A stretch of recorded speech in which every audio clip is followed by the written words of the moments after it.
Θα ετοιμάσω μια παραλλαγή πίτσα χωριάτικη. Όπως σας είπα λοιπόν, μου αρέσει να βάζω τη σάλτσα έτσι στην πίτσα, γιατί θέλω να τη γεύεται όποιος τη φάει. Μου αρέσει πάρα πολύ αυτός ο συνδυασμός. Αυτή η πίτσα είναι άχαστη που θα φτιάξω τώρα. Είναι για τολμηρούς όμως.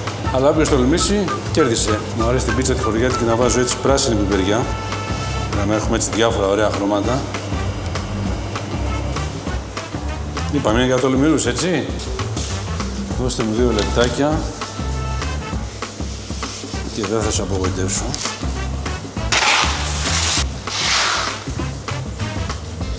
Αυτός ο συνδυασμός είναι για τολμηρούς. Είναι πάρα πολύ ωραία, μου αρέσει πάρα πολύ αυτή η πίτσα.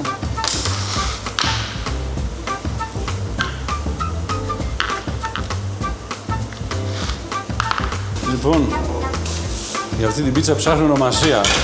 Ποιος θα μας βοηθήσει? Είναι μια παραλλαγή πίτσα χωριάτικη.